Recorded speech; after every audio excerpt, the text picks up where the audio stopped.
آپ یقین کریں دل ہو جائے نا صاف، نیند سکون کی آتی۔ دنیا میں سب سے زیادہ مطمئن وہ بندہ ہے اللہ نے جہاں رکھا ہے وہاں راضی ہے۔ چلو ایک بات بتاؤ مجھے، ہم جس قبیلے میں پیدا ہوتے ہیں وہ قبیلہ ہماری مرضی کا ہوتا ہے کہ رب کی مرضی کا؟ جلدی جلدی بتاؤ، اتنی دیر نہ کرو، کس کی مرضی ہوتی ہے؟ تو پھر جو قبیلہ اللہ نے میرے اور آپ کے لیے پسند کیا ہم کیوں نہیں پسند کرتے؟ جو دادا نانا چچا ماموں اللہ نے میرے لیے پسند کی، یہ رشتے اللہ نے بنایا ہے نا، تو ان سے آواز آ رہا ہے، تو ان سے تنگ ہے، وجہ جو اللہ نے تیرے لیے پسند کیا اسے پسند کر۔ حضرت ابراہیم ابن ادم رحمت اللہ علیہ ایک دفعہ مریدوں کے بیچ بیٹھے تھے تو آپ فرمانے لگے دنیا میں جو کچھ ہو رہا ہے میری مرضی سے ہو رہا ہے۔ بعض بندے پریشان بھی ہو جاتے ہیں جلدی کہ اتنا بڑا دعویٰ کر دیا ہے، تو آپ ہنس پڑے، فرمانے لگے اگلی بات بھی سن لو پھر کوئی تبصرہ کرنا۔ فرمانے لگے جو کچھ ہو رہا ہے میری مرضی سے ہو رہا ہے، کیونکہ میری وہی مرضی ہے جو میرے رب کی مرضی ہے۔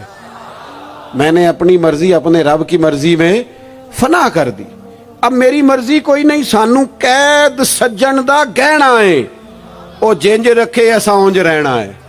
ہم نے چھوڑ دی اپنی مرضی، اپنا ہے ہی کچھ نہیں۔ ہم نے نہ کبھی قطرے پہ غور کیا اور نہ دریا دیکھا، بس جہاں تیری جھلک دیکھی وہیں ڈوب گئے۔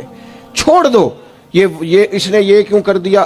وہ خواجہ نظام الدین صاحب محبوب الہی رحمت اللہ علیہ کے ایک مرید نے ایک دفعہ آ کے کہا حضور بڑی ہو گئی درگزر فقیری درویشی بڑی ہو گئی، اب جو میرے رستے میں کانٹے بچھائے گا میں بھی اس کے رستے میں بچھاؤں گا۔ وہ بڑے غصے سے بول رہا تھا، فقیر فقیر ہوتے ہیں۔ خواجہ صاحب ہنس پڑے، فرمانے لگے پتر تو زیادہ ہی ناراض ہو گیا ہے۔ کہنے لگا نہیں حضور ہمیں کچھ کرنا نہیں آتا، ہمیں بھی سارا ہی پتہ ہے، سٹ تے پکھڑا کوار گندل اسی اور بھی بوٹیاں جاننے ہاں، ہمیں بھی سارا ہی پتہ ہے، نمٹ نہیں لینا سویرے۔ جو ہمارے رستے میں کانٹے بچھائے گا سویرے اس کی گلی میں بھی بچھے ہوں گے۔ تو حضرت محبوب الہی فرمانے لگے پتر آدھے رستے میں تیری ضد میں وہ کانٹے بچھا دے گا اور آدھے میں تو اس کی ضد میں بچھا دے گا، تو پھر تو جو عام راہگیر ہوں گے ان کے بھی پیر زخمی ہوں گے۔ تو تمہاری لڑائی میں تو مخلوق پریشان ہو گئی۔ عرض کی حضور یہ تو آپ نے ٹھیک کہا ہے۔ فرمانے لگے اگر چاہتے ہو نا دنیا کانٹوں سے نہ بھرے اور لوگوں کو تکلیف نہ ہو تو ایک دوسرے سے تکلیف چھوڑ دو۔ یہ مت سمجھنا تیرا ایک بندے سے اختلاف ہے، تیرا ایک سے اختلاف ہوتا ہے اس کے اثرات دائیں بائیں بھی جاتے۔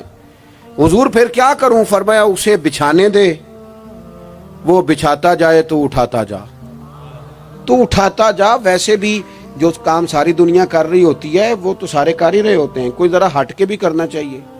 جتن جتن تے ہر کوئی کھیڈے، جتن جتن تے ہر کوئی کھیڈے، تو ہارن کھیڈ فقیرا، جتن دا مل کوڈی پیندا ہی ہارن دا مل ہیرا۔ کبھی بندہ ہارے بھی اپنے دل سے بوجھ اتار دے، نفرت کو دور کر دے۔ عداوت دشمنی اگر کسی وقت رکھنی ہے تو اللہ رسول کے دشمن سے۔ اشداء علی الکفار، اپنوں کے لیے کیا ہے، خوش عقیدہ کے لیے کیا ہے، رحماء بینہم۔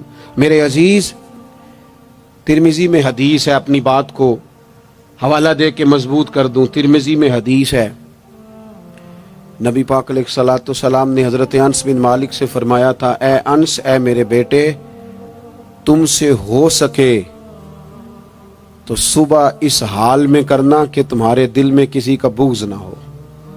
اور اگلے لفظ حدیث کے یہ ہیں، حضور فرمانے لگے یہ میری سنت ہے، یہ میرا طریقہ ہے، اپنے دلوں کو عداوتوں سے پاک کریں۔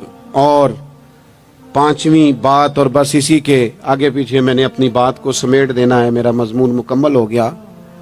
حضور کی ایک بہت بڑی سنت، نبی پاک علیہ السلام کی ایک بہت بڑی ادا، وہ پتہ کیا ہے؟ وہ ہے دوسروں کا احساس کرنا، دوسروں کے بارے میں سوچنا، دوسروں کا خیال کرنا۔